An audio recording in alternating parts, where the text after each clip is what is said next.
just kick off the session. The other two panelists are online. Did you? On behalf of Beacon House, the organizer of School of Tomorrow events, it is my pleasure to welcome you to Guardian of the Future, the 15th edition of SOT events. And my name is Mehmet Safraz, and I've been introduced already. Let me introduce my panelists. So with us, we have Shamshad Ahmed Khan Sahab, who's a veteran Pakistani Foreign Service officer who served as Foreign Secretary from 1997 to 2000. And as Foreign Secretary, he negotiated, this is actually very important related to this topic also. He negotiated in June 1997 the India-Pakistan peace process known as the Composite Dialogue. Then we have Hana Tariq with us, who's an educationist whose proclivity lies in facilitating the young minds to develop and explore their capabilities. And her work with children from the conflict region is extremely interesting. So we are going to talk more about that once the session starts. And joining us online, we have Mr Saad Rasool, who's a lawyer based in Lahore.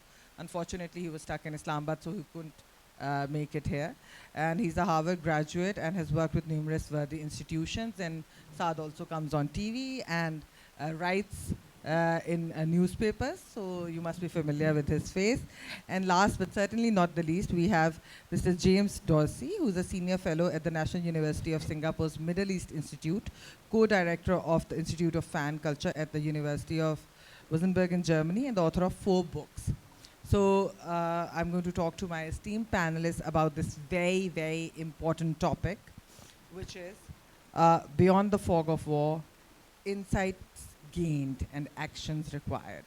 I mean, just last year, there was a war ended in our region after 2 decades. And now there's another war, the Ukraine and Russia conflict, which is going on. And of course, there are several other wars, and there's a war inside in our own country as well. We sometimes don't recognize that, you know, this is also sort of a war zone or a conflict zone at least. So over 160 million people died in wars in the 20th century. The indefinite combinations of human fallibility, economic growth, and fierce political competition suggest that the ongoing potential for a third world war is an imminent threat today, especially in light of what's going on in Ukraine and Russia. Yet the human potential to avoid further conflict is also ever present.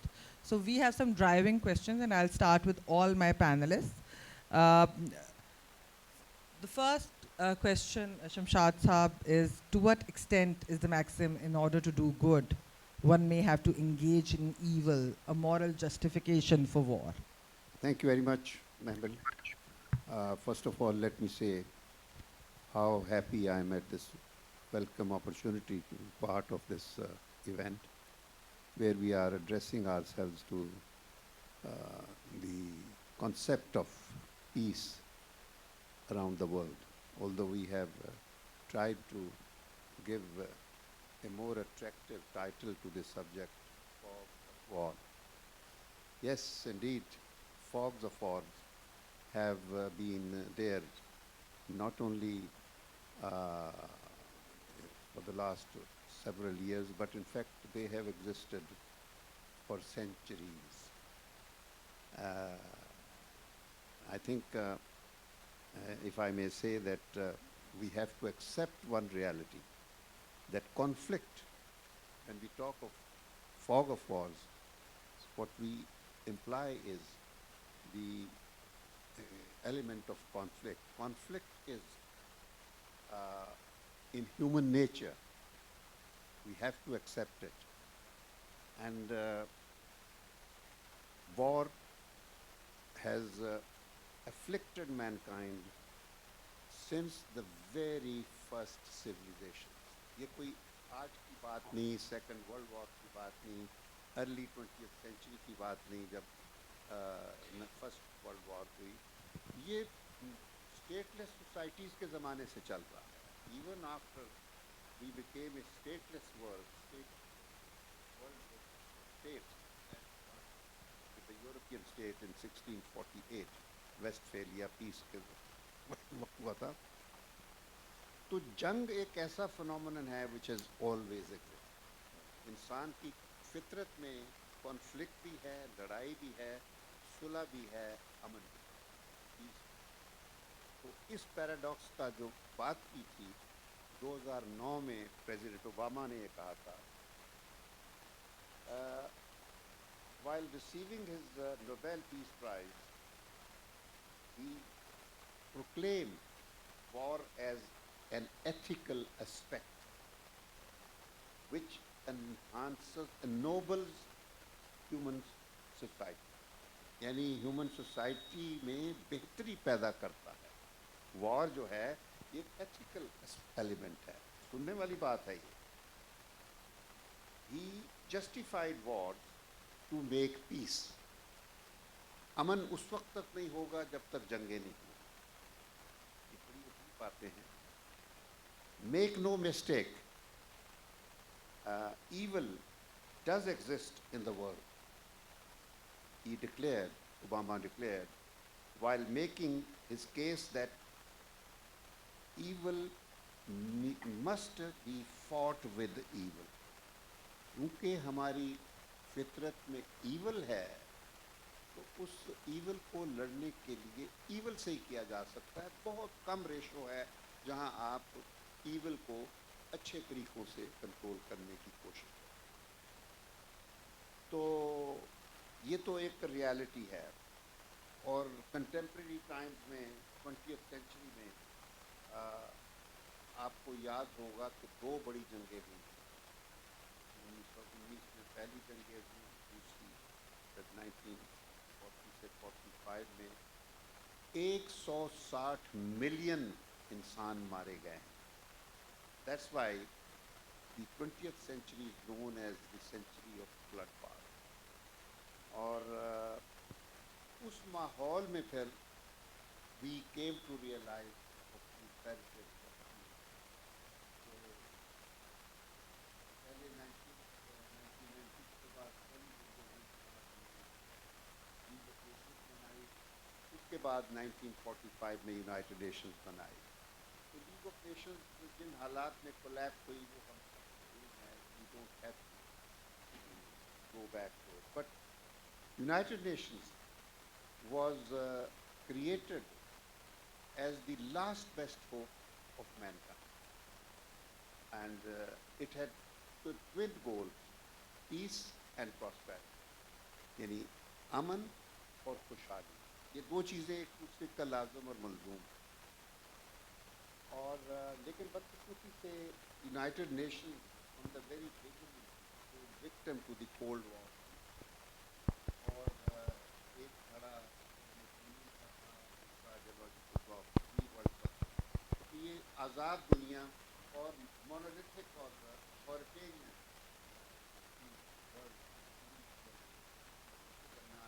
Confrontation ہوئی. نتیجہ یہ نکلا کہ جو security council بنائی گئی تھی تو suppose to look after the peace and security, اور اس کے بعد پاورٹی, ہنگر, ڈیزیز, یہ اور ان میں مزید اضافہ. تو social problems begin to arise. تو پھر یونائٹڈ نیشنز نے اپنا رول ادا کرنا شروع کیا. تو یہ ایک قسم کا چل رہا ہے, اچھے طریقے سے بھی اور برے طریقے سے بھی. بٹ یونائٹڈ نیشنز جو جب سرد بات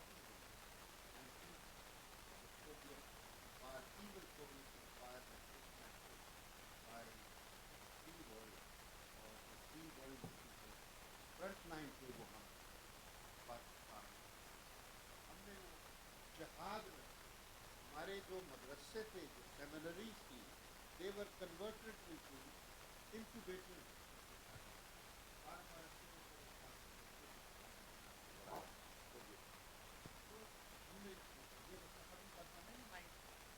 ہاں جی, تو وہ ختم کر دیا ہم نے, ڈسمینٹل کروا دی امپائر. لیکن ہوا یہ کیا کہ ویسٹ نے جب ان کا مقصد حل ہو گیا, they just walked away. جو ملک اس وقت کا بیٹل گراؤنڈ تھے, جو ان کو واٹرلو کے طور پر استعمال کیا گیا تھا, افغانستان اور پاکستان دونوں, وہ تباہ ہو گئے. اس جنگ کے نتیجے میں. لیکن جو dividends of peace they flew in the direction of Europe. East Europe آزاد ہو گیا, ڈیموکریٹک ہو گیا, خوشحال ہو گیا. جرمن برلن وال گر گئی, کولیپس کر گئی. یہ سب اس اسلامی جہاد نے کیا. جہاد ہمارے بچوں کو اس وقت برقلا کے, اور اس میں بنیادی طور پر سعودیز شامل تھے. اسامہ بن لادن شامل تھا, جس نے یہ ہمارے مدرسوں کو پیسے دیے اور جہادی سینٹر پیدا کیے. اور ادھر امریکہ کا جو ہتھیار تھے. تو مسلمانوں کو یوز کیا گیا تھا مغرب کی ایک جنگ لڑنے کے لیے, اور وہ ہم نے جنگ جیت تو دی, مگر اس کا فائدہ ہمیں کچھ نہیں ہوا. ہم آج بھی we are burdened with the same problems جو تھے. کلاشنکوف کلچر ہے, ڈرگس کلچر ہے, لا لیسنس ہے, ہر قسم کی بیماری سے ہم آج اسی بات میں. تو یہ ہے ایک جنرل, میں نے بتایا. وہ اس وجہ سے میں کہنا چاہتا ہوں کہ whenever we discuss issues of peace and security, وہ کوئی in isolation from what is happening around the world نہیں ہو سکتا. مجھے یاد ہے پریمیئر چون لائیو سے کسی نے پوچھا, French foreign journalist, what in his opinion were the long-term effects of the French Revolution 1789. اب پریمیئر چون لائیو 1950 اور 54 میں پوچھا جا رہا ہے اس سے کہ جو 200 سال پہلے فرینچ ریولیوشن تھا, اس کے چائنا پر long term effect. You know what his response was? Although the response looked very casual, evasive, but in depth, it spoke volumes of truth. اس نے صرف ایک فکرے میں کہا, اس نے کہا it is perhaps too early to tell anything. یعنی 200 سال کے بعد بھی اس نے یہ کہا تھا کہ جو فرینچ ریولیوشن کے نتائج تھے وہ بھی چلیں گے, سینچریز تک چلیں گے. تو ریولیوشن ہے their own dynamic. تو اس قسم کے واقعات کو ہمارا جو اپنے مسائل ہیں, جب when we look at our own region, کسی ریجن کی سچویشن کو اسٹڈی کرنے کے لیے you have to look at it is in a way extension of whatever is happening in the world. And what is happening in the world? The situation around the world is marked by what we call diplomacy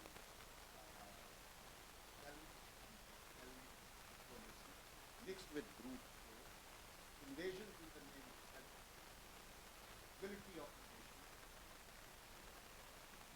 military occupations. Sorry, I must apologize. میرے لیے ذرا نیا set up ہے نا. اچھا, تو military occupations, military انویژنز, اور جو ہے ریلیجن کے نام پر ملیٹنسی اور ٹیررزم اور obscurantism, economic adventurism, oil and gas politics, یہ اس قسم کی چیزیں, یہ ہماری سینچری جو پچھلی ہے یہ اس کو مات کرتی ہے.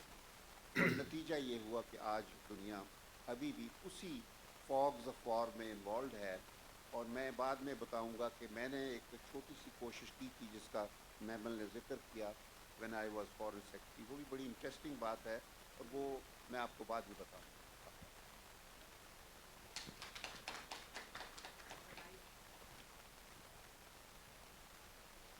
So Mr. Dorsey, Shamshad Sahab has talked about our region, South Asian region. I would like to ask you the same about the Middle East region.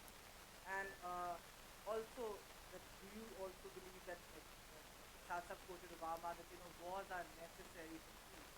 So do you believe that, in order to do good, one may have to engage in evil? And as Shamshad Sahab quoted Obama, that wars are necessary for peace. Can you talk about that in the light of the conflicts in Middle East? Let me approach this from a totally different angle. First of all, good afternoon, and thank you for having me. It's a pleasure to be with you. I'm speaking to you from a religious summit in Indonesia, which is being held under the auspices of the Group of 20, whose summit of political leaders takes place in 2 weeks' time. And the religious summit, which goes directly to your question, is really dealing with two things. One is, how do you insert values, if you wish, or morals and ethics into policy? and in this case into G20 policy? And how do you ensure that religion contributes to peace, solving of problems, whatever it may be? And I think what you're finding is, first and foremost, that we can agree on top line values, if you wish, whether that's peace, sanctity of life, rejection of violence, what have you. But the moment we start to drill down what that means, that's when the differences emerge. And those differences are particularly important because we live in a world in which, in some ways, we don't have answers. We no longer necessarily have solutions that are fit for purpose. So with other words, we are dealing with transnational problems, but we have nation states. We are dealing with international law, rule of law, and international order, but we have no policing of that international order. And we're dealing in a sense with a rivalry in which we have those norms that come out of the United Nations, as my colleague just said, that come out of international law. But at the same time, we're dealing with the rise of what I would describe as civilizationalist leaders. And these are leaders that in practice no longer define their borders in terms of internationally recognized frontiers in line with international law. For all practical matters, are creating a world in which might is right and the law of the jungle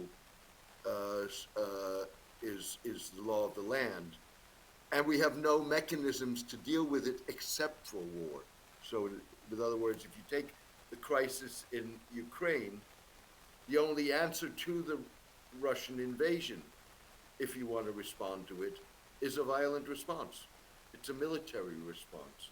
It's not a response by design. So the real question here is we can debate this in ethical and moral terms, and I'm not arguing that it's insignificant. It is significant because you need a moral yardstick. The problem is that that's not going to provide you with the practical solutions that get you to what a moral yardstick would demand. Let me leave it at this for now.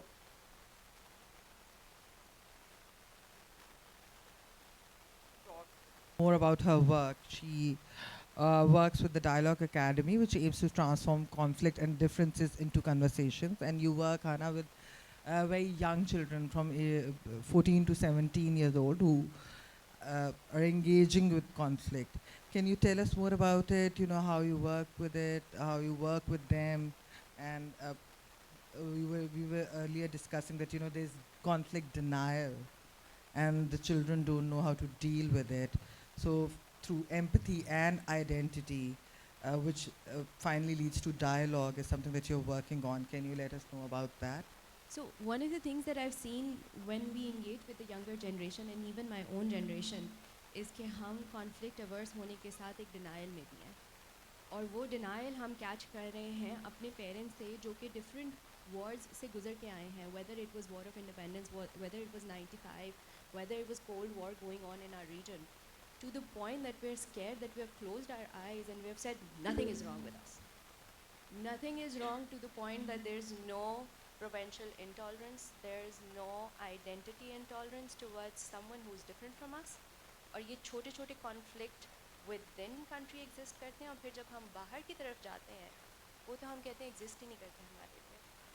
So हमारे बच्चे between the age of 14 and 16 or even 17, when they step out of Pakistan and anyone asks them, how is the conflict in your region?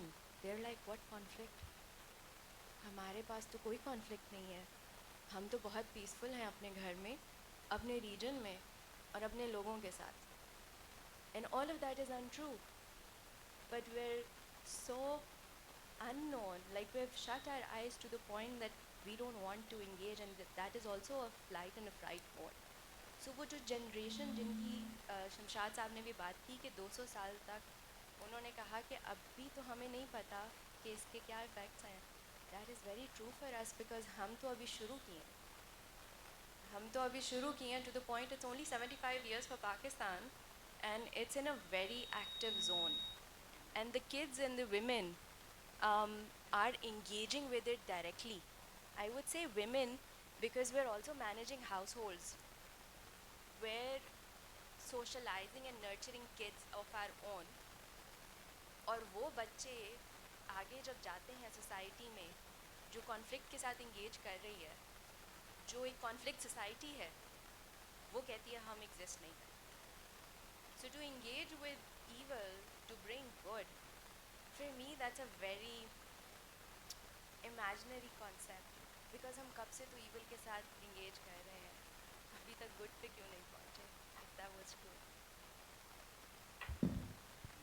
A very important point raised by you, Hannah. We don't have Saad with us anymore? Achha, okay. So, Shamshad sir, as Hannah said, कि evil की हम बात करते हैं, तो where is the good? The thing is that who benefits from war? Because, you know, a lot of people say that war is an outcome in the pursuit of the earth's natural resources, and it's about territory or resources. Sorry, Saad is back with us now. So I'll actually go back to Saad first. So Saad, what do you really think about, you know, how to deal with conflict, and is war necessary? Mr. Dorsey also said that, you know, there may be something grey. It's not just black and white when it comes to the moral issues surrounding wars. I would like your opinion on that before I move on to the next question. My apologies, slightly bad connection a little bit earlier. So what Mr. Dorsey was very heartened that the G20 countries, our religious morality will figure. That's been a long time. My conception about and how war in good and most is partly, of course, as everybody else is. I think if you receive this in the larger context, because Mr. Dorsey is already reference as he mentioned about similar concepts. There's a lot in a country like Pakistan that feeds into and our religious context and what should we fight for, what should we stand up for, what are the things and what are the things that should be in a conflict. I think the experience of over thousands of years is idea all kind of, that we live in a world part of conflict, but you call it something else. There are competing interests in terms of death, in terms of religions, of cultural superiority, Jews have from time to time result physical violence and conflict. Question really is, I'm concerned. The question really is, the national should be dictated by citizens only, as has been the case for the most part, even if the language of morality, 60 years at least, since society is sort of a unipolar world for the most. War by the we have seen has been fought, even though it's been couched on moral basis, on humanity. It's been couched like that from time to time. War in Afghanistan, or in Iraq or in Korea or in South Europe, war has been fought for national divorced of morality. War was fought on the basis of morality, on the basis of interest-bearing generations, then we'd have appropriate weapons, cities, and and millions of people. So the real question, introductory question, for it is not so much whether war is, of course, war is inevitable. At least in years of human history has taught will have fought some kind of a battle. Reasons for that battle would be national interest or regional interest, is water or somebody else's land or somebody else's trade route, be on moral grounds in terms of tangible interests and more Indian doctrines of people who are oppressed, people who are and if that was the having accepted the fact that if for no other reason that war is inevitable over 10,000 the war was to be fought on moral ground, fighting not just would be fighting certainly in Palestine. If war was, then there'd be a global vis-a-vis Kashmir and so many other reasons why these ongoing conflicts in my do not result into all-out wars, whereas other wars like Iraq and the underlying baseline war is national interest, and religion. Unfortunately, we can change some part of that. Thank you, Saad. So Shamshad Sahab, before Saad joined us, I was asking you that is it about economy, and what are the economic impacts of war, and also is it only about resources and territory? What is war really and conflict really about?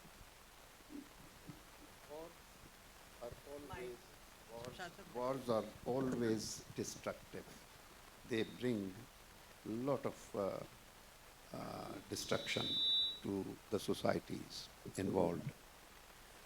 There are, at the same time, causes that lead to these wars. In our case, I will not go to the world wars, but in our case, when Pakistan came into being, as we all know that it was a unique kind of state in world's history, as it came into being like the Siamese twins, the two bodies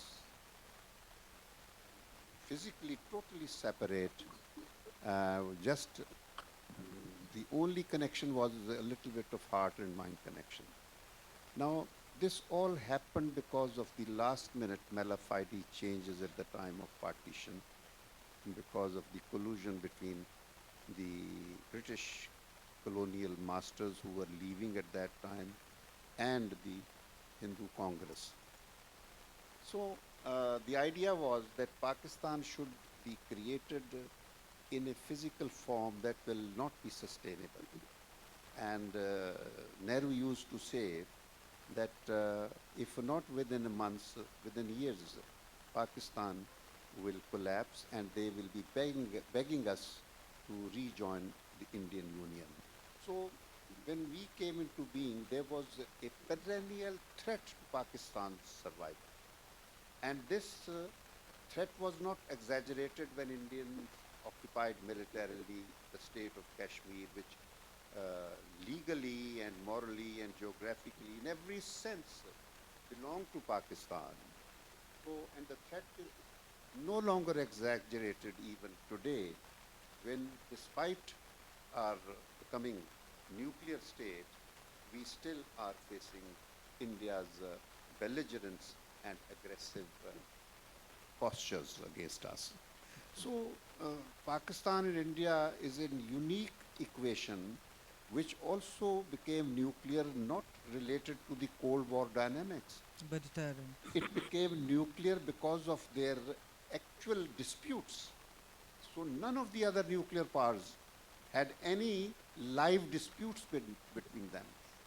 Physical disputes, border disputes, no. They were all power-related, Cold War-related nuclearizations. But in our case, this is a nuclear case of nuclearization, overt nuclearization, resulting from India-Pakistan outstanding disputes. So the danger of war is always there between the two countries, although nuclear dimension has created deterrence. But it hasn't It has stopped, worked there. So what I want to say is that there is always a price, heavy price, economic terms, after the Afghanistan war, Soviet Afghan war, where we were not physically participating in the war, but we were in every respect, we were part of that war.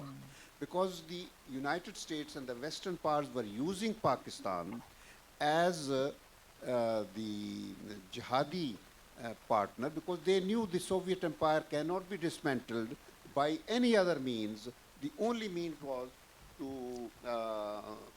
jihad, Islamic jihad, and so that's how they used Pakistan and Afghanistan to fight their decisive battle of the Cold War, which they won.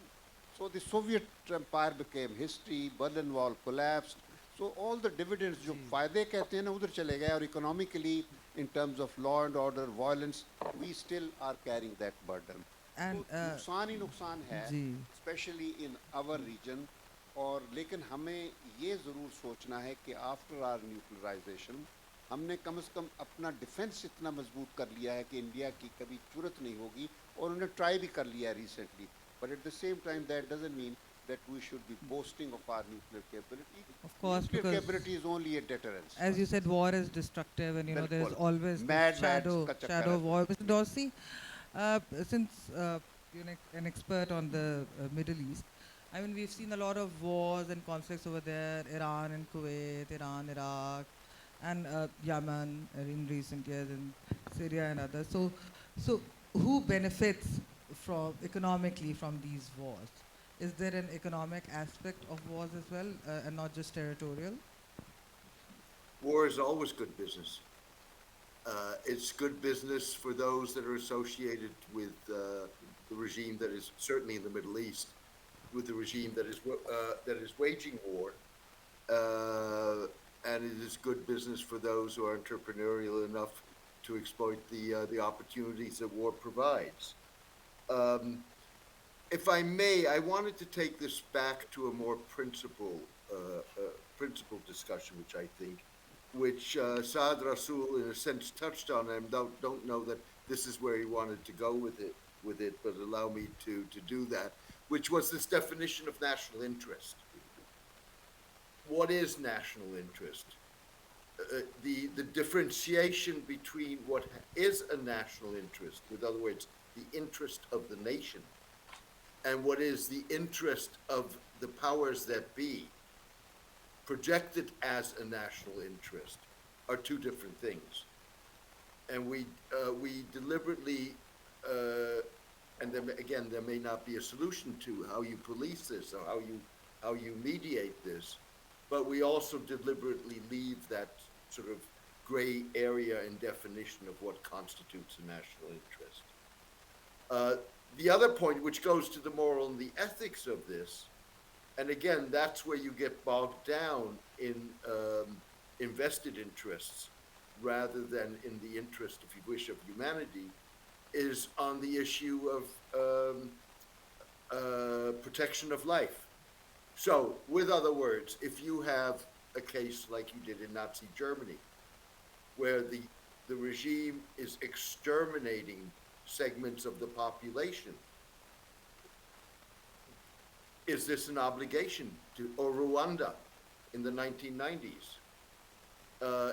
Is this an obligation on behalf of the international community to step in to protect life, irrespective of what the nature of the conflict is.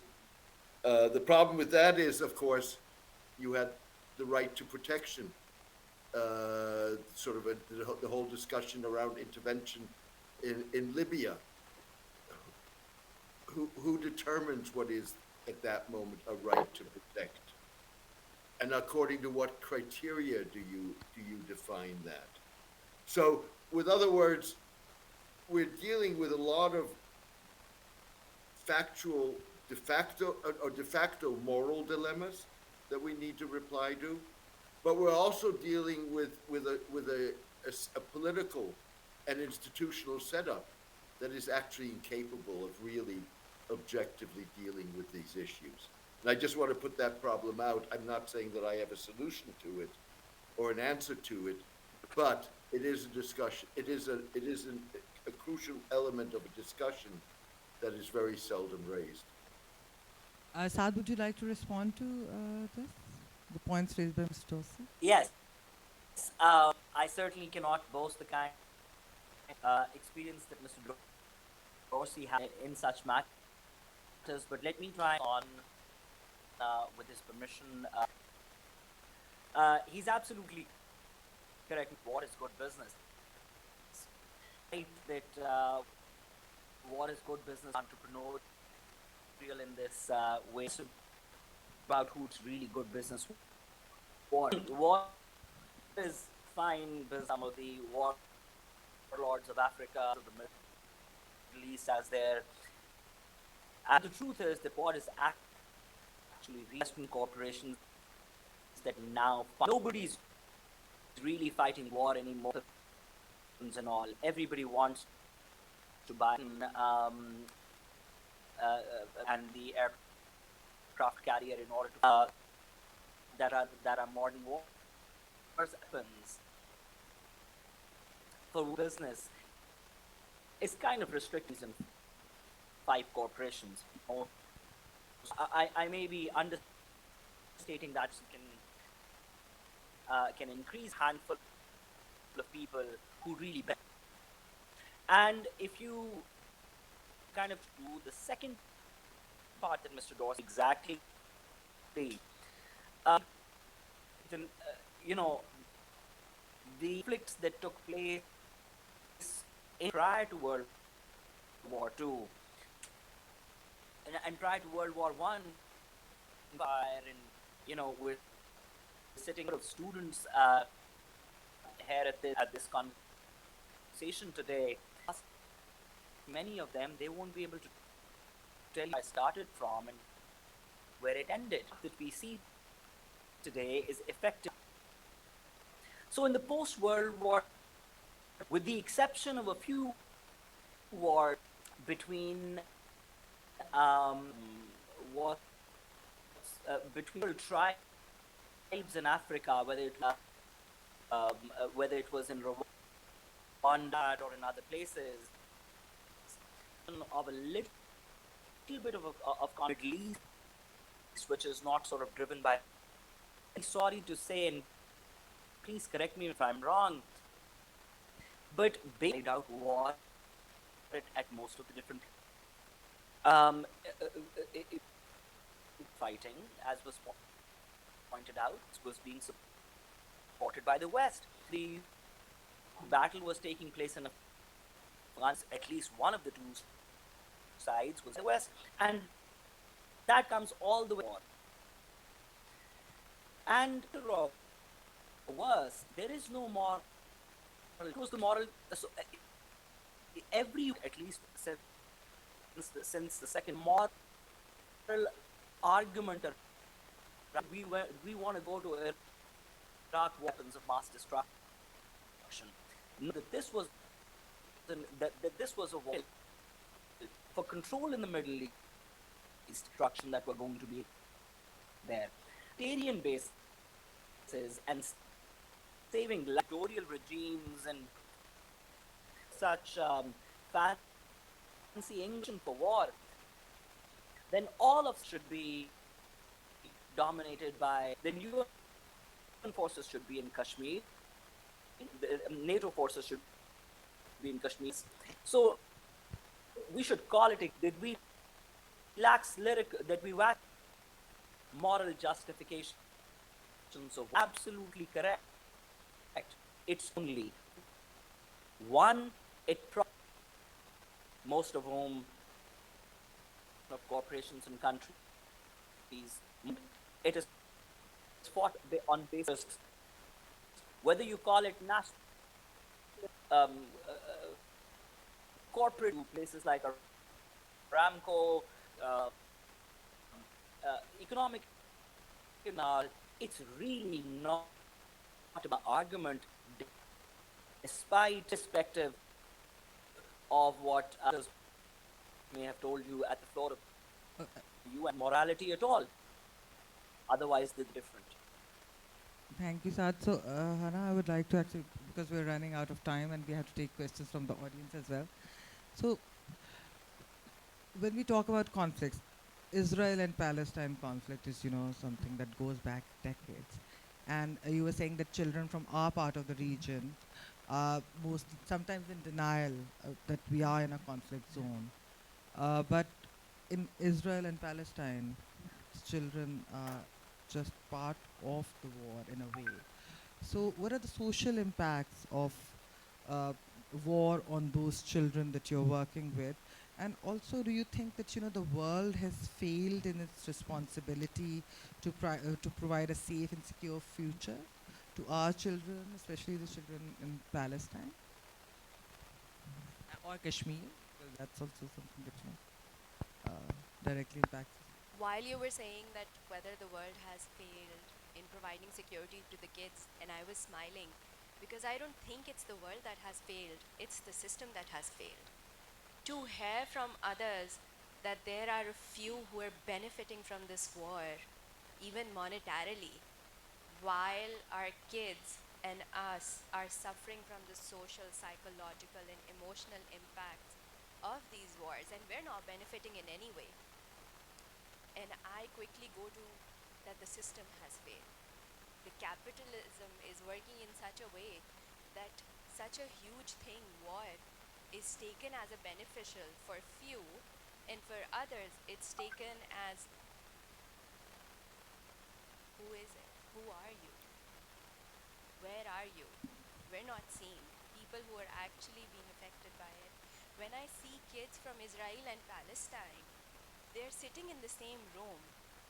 To be sitting on the opposite side of a chair of a person who might have killed your brother, your sister, or your mother, or your father, or your uncle, or your aunt, and is sitting right on that chair, and you're sitting here, you're like, I have lost my family, I don't know what to say to you.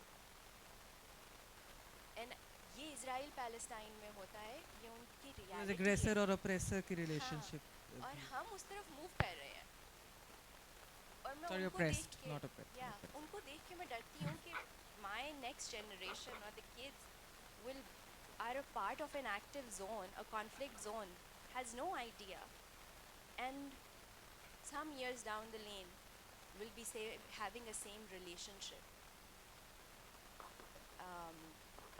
And for me, when I again hear that some people are benefiting of it, I'm like, how inhuman. How inhuman. Because war is an industry, and Yeah. there's, of course, the industry. And it's also a reality. Not that it's not a reality. But how can we reimagine it is also something that I really struggle with every day after seeing those kids. How can we reimagine these systems that are beneficial to the next generation? Not in a peaceful way. I won't say peaceful because peace का concept जो है वो आज तक achieve नहीं हुआ. So, in what other way can we imagine this to be like? Of course, we've talked about why there's war, the moral aspect, the financial aspect, territorial aspect, other aspects. But isn't it important, even for our political leadership, to realize that we need to stay out of war? Why is it that we get into wars? Don't they think about the future generations, the impact that it's going to have on our children on the next generation, on the country itself? Sorry. This is the main question that should sum up our discussion this afternoon, frankly. But before that, let me remind you that in discussing war, we should not forget that the current century or the contemporary times, the wars are mostly proxy wars. The main powers do not fight wars. They have suffered defeats, humiliating defeats like in Vietnam, Korea, elsewhere. So they started using their proxies. And we were the frontline proxy to start with against the Soviet Union in the first instance, then in Afghanistan against a monster that the Western countries had themselves created, Taliban. They were who created it? The Americans and with the Saudi money. So even after that, after the Afghan war, what happened was that the Soviets wanted, the Americans wanted Syrian regime to be toppled. They were not happy with Assad.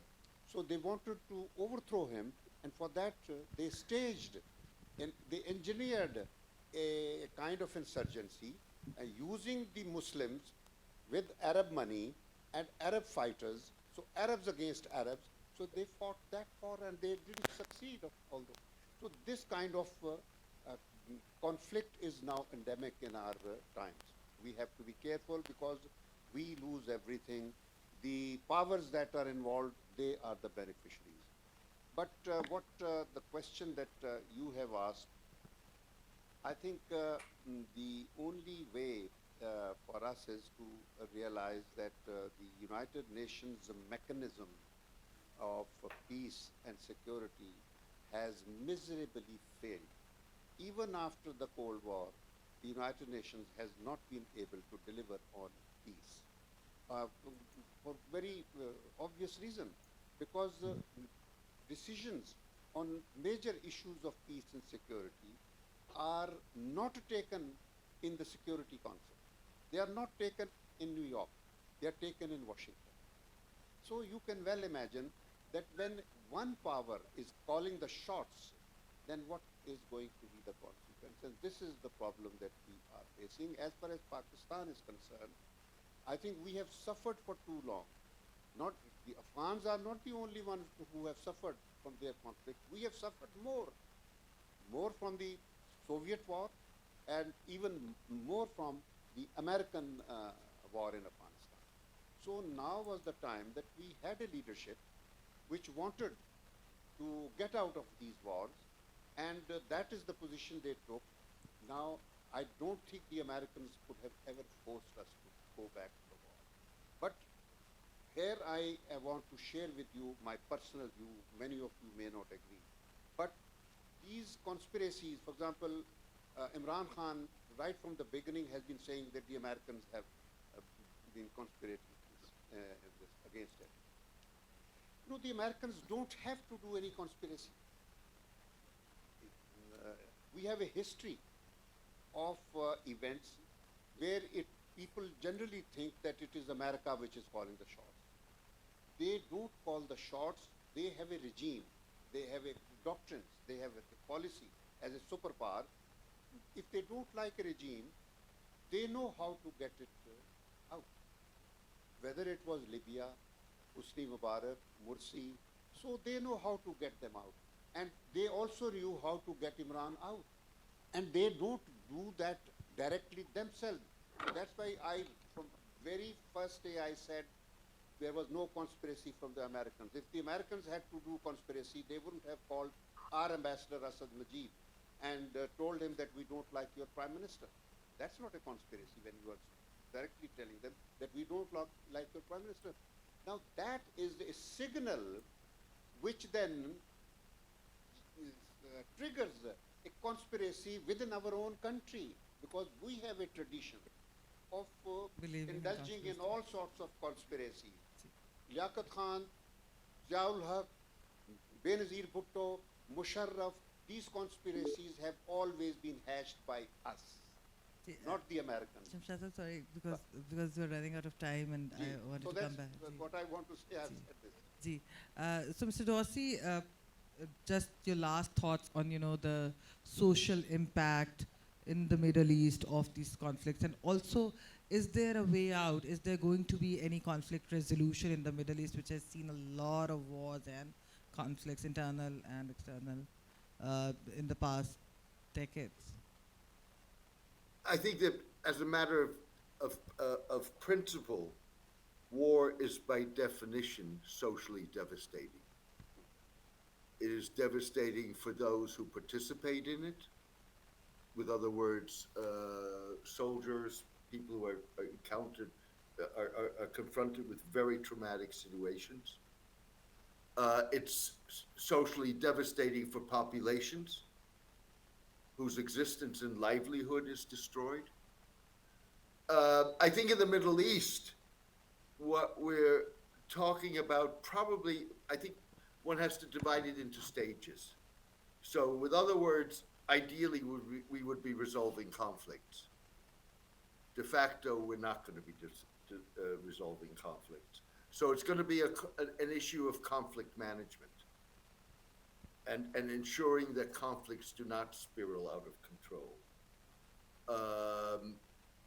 We've seen in the last couple of years efforts to dial down the tensions. I think you're dealing with two problems. One problem is that yes, you need to manage the conflicts, but that doesn't mean that you don't try to address root causes, and those things don't necessarily happen simultaneously or in parallel.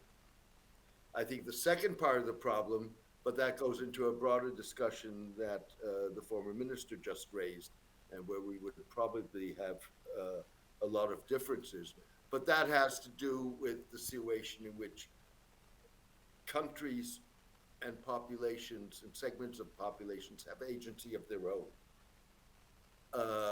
But regimes take the anti-government protests in Iran today, where rather than taking responsibility for policies that have led to the protests, you are blaming foreign forces and potentially setting up a pretext for an external conflict, an attack, whatever it may be, as the Saudis are claiming, in order to distract attention. So, with other words, unless we start dealing not only with management of conflict, but certainly with management of conflict, but in parallel root causes, I think we're going to be dealing with this for a long time. Hannah, we've discussed the emotional aspect, the social aspect. When you work with these young people, do you sense, is there optimism or is there pessimism? I mean, is there any hope that, these conflicts will end? And also, who is responsible? Do they realize who's responsible for those conflicts? Who's the aggressor? Who's the oppressed? Those sort of debates take place as well?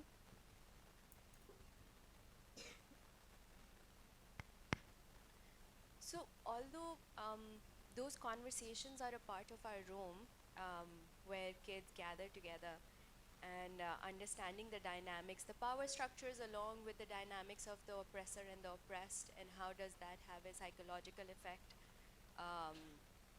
At the same time, when we hope of a better future, it's very foggy.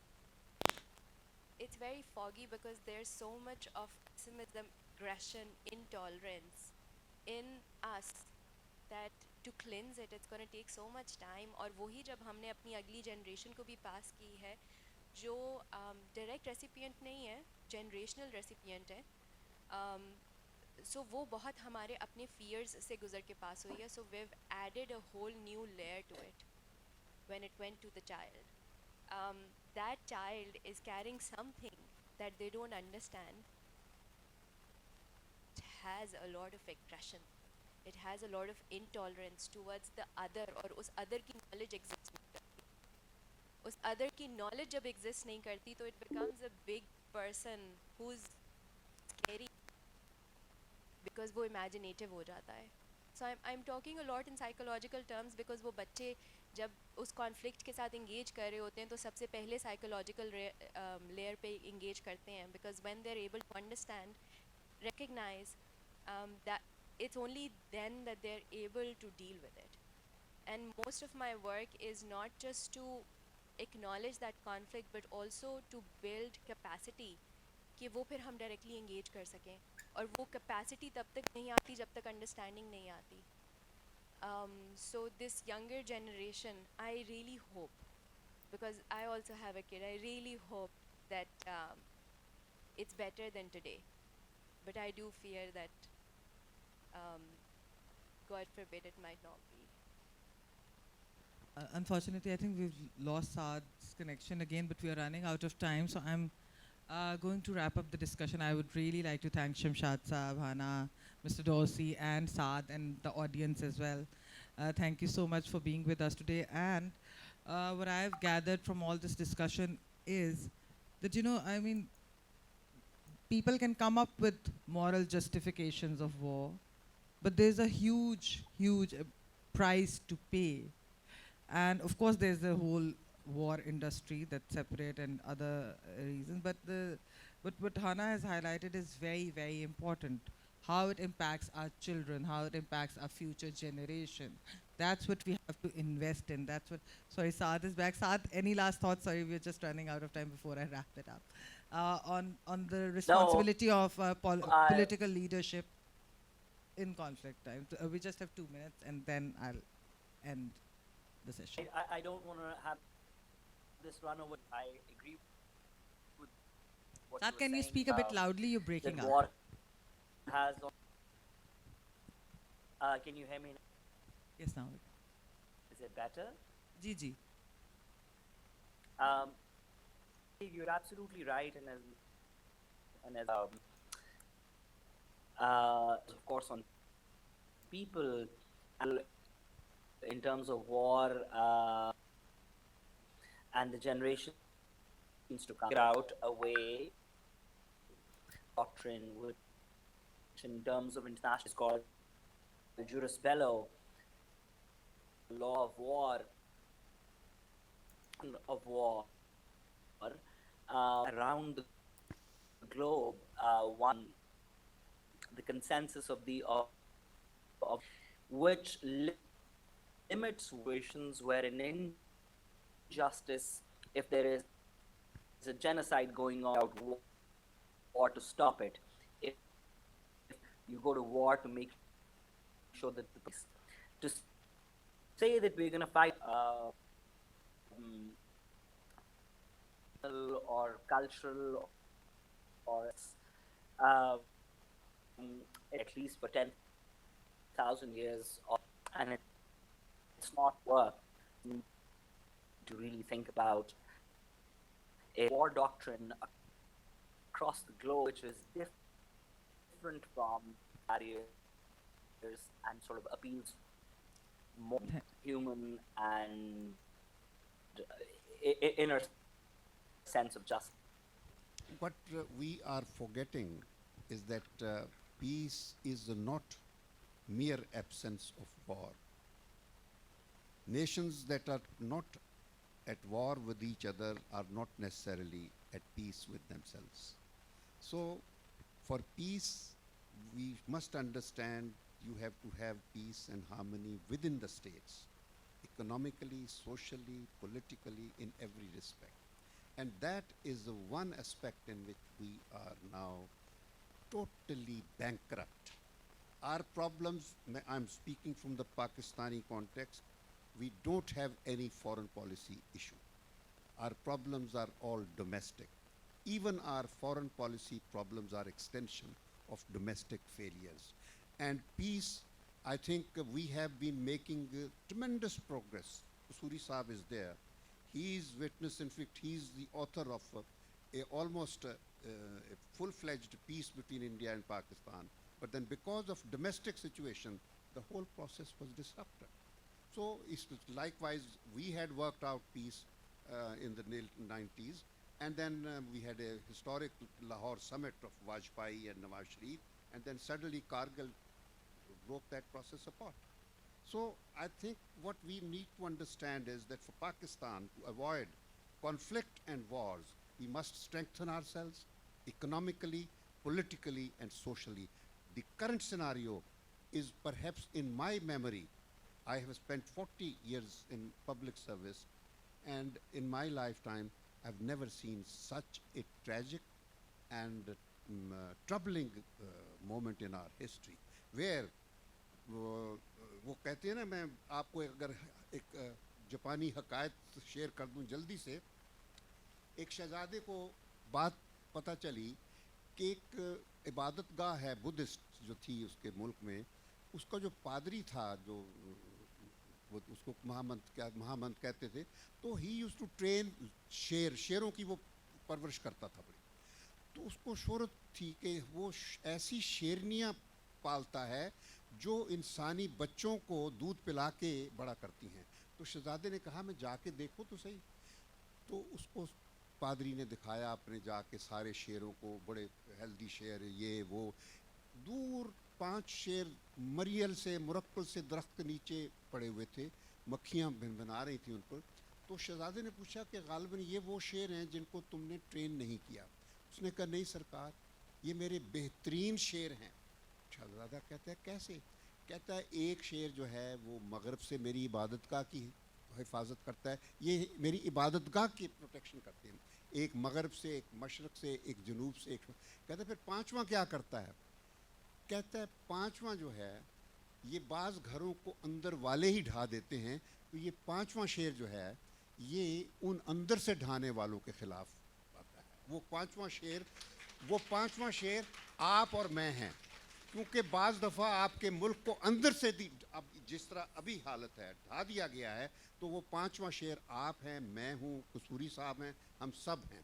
ہم کسی کچھاڑ سے نکل کر باہر آئیں گے اور اپنے گھر کو بچائیں گے. Thank you. First of all, nobody in his right mind can disagree with Shamshad Saab's concluding remarks کہ جو پاکستان کا حال آج ہے, خدا کرے اس سے ہمیں جلدی نجات مل جائے. اس کی وجہ یہ ہے کہ کوئی کسی کی بات سننے کو نہیں تیار. کوئی چور ہے, کوئی ڈاکو ہے, کوئی لفنگا ہے, کوئی پتہ نہیں کیا کیا ہے, وہ لفظ بیان نہیں کر سکتے. تو فتنہ ہے.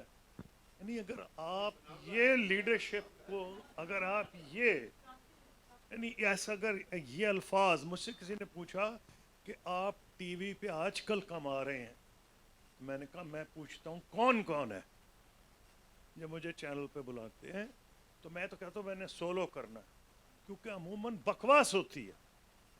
آپ کو کہا جاتا ہے کہ یہ اس نے کہا ہے, یہ عمران خان نے کہا ہے, فلاں نے. میں نے کہا میں نے جواب ہی نہیں دینا, میں تو اپنا ویو بتاؤں گا. دیکھیں اس طرح پروگرام ہو گئے ہیں کہ ایون آر ٹی وی پروگرامز وہ انکریج کرتے ہیں ایک دوسرے کو گالی دینا.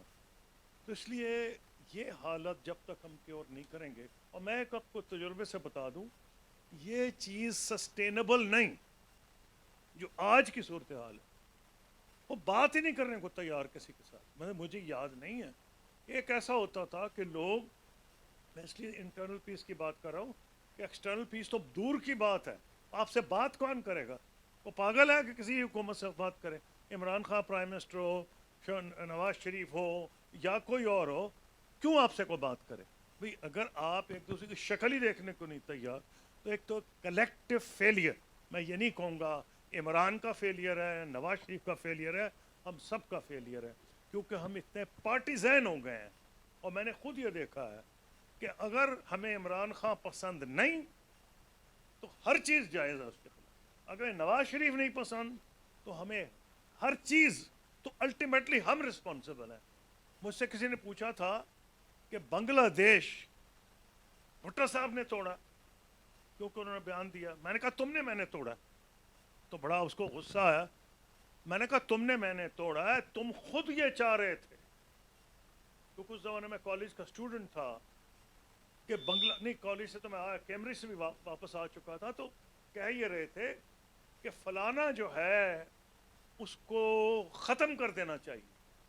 لوگ بھول جاتے ہیں جلدی سے.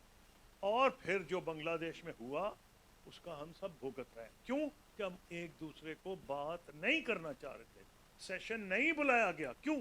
کیونکہ آج کل کے لوگ اس سے نہیں گزرے, عمریں کم ہے. تو بتا دیتا ہوں کہ اگر نیشنل اسمبلی کا سیشن بلا لیا جاتا تو ایک لیڈر نے کہا کہ میں نے وہاں نہیں جانا اگر فلاں صاحب اگر فلاں ڈیٹ کو نہ ہوا. تو یہ وہ میں نہیں کہہ رہا خدا نہ خواستہ کہ وہ حالات آ جائیں, کیونکہ اس وقت ایک کنٹریبیوٹی تھی, ہندوستان کا ایک رول تھا. تو یہ تو ہے انٹرنل پیس. تو یہ تو میں 100% اگری کرتا ہوں جنہوں نے کہا کہ کون گلٹی ہے. ہم سب, ہم اندھوں کی طرح سوشل میڈیا کے اوپر لگ جاتے ہیں. کسی کو گالی دینی ہے تو فارورڈ کیے جا رہے ہیں. میں دوسرے سیشن میں تھا تو مجھے خوشی ہوئی کہ ایک بندے نے کہا کہ جی یہ سوائے قصوری صاحب کے جنہوں نے شاید کوئی ایسی میسیج نہ بھیجی ہو اس کمرے میں سب نے بھیجی تھی. ایک تو اس کو پتا تھا میں سوشل میڈیا یوز نہیں کرتا تو he was he probably guessed it. لیکن میرا دل نہیں چاہتا. میں نے ایک دن سوچا سوری کہ کیا ہے سوشل میڈیا جو لوگ جس کا اتنا ذکر کر رہے ہیں. کیونکہ میں نے کہتا ہوں کہ میں نے یہ 16 آرٹیکلس پڑھنے ہیں. میں نے صبح سے آفس کو بتایا ہوتا ہے کہ یہ نیو یارک ٹائمز ہے, یہ واشنگٹن پوسٹ ہے, یہ ڈان ہے, اور اگر نیوز میں فلاں بندہ لکھ رہا ہے, انڈیا کا فلانا ہے, تو وہ میرے پاس ٹائم نہیں ہوتا. لیکن میں نے سوچا سوشل میڈیا دیکھ تو لوں. ڈان کا ایڈیٹوریل میں نے دیکھا, اب وہ پاکستان کا سب سے رسپانسبل اخبار ہے. ڈان کا ایڈیٹوریل جب میں دیکھ رہا تھا تو اس کے نیچے لکھا تھا 88 کامنٹس. اب ڈان کا تو بڑا سیریس قسم کا ایڈیٹوریل ہوتا ہے. میں نے جو دیکھا وہ کہہ رہے تھے ایک دوسرے کو تھیف, ڈاگ, فلاں. تو میں نے اس کو کہا very good, I don't follow this. ہے ہی اس میں کچھ بھی نہیں. ایک ون لائنرز ہوتے تھے, یہ بھی نہیں پتا ہوتا تھا ہندوستان کا بندہ ہے, پاکستان کا ہے, کہاں کا ہے. As far as peace is concern, میرا تو اپنا تجربہ یہ ہے جب سے ہیومینٹی ہے جھگڑا ہے. ٹرائبلزم میں جھگڑے تھے.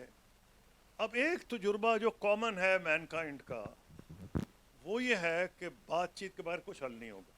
میرا سیکنڈ جو تجربہ ہے میں نے لکھا تھا اور اب وہ انڈیا پاکستان کو اپلائی کرتا ہے, وہ یہ ہے کہ ہم نے 10 مرتبہ یا جنگیں لڑی ہیں یا جنگ کے دہانے پہ ہیں, یا جنگیں لڑی یا جنگ کے دہانے پہ. آخری تو تھی کارگل میں, لیکن جو آخرا ایریل کامبیٹ ہوا ہے وہ ہوا تھا بڑا ریسنٹلی. جی لاسٹ میں, تو اس میں بھی بات چیت کرنی پڑے گی.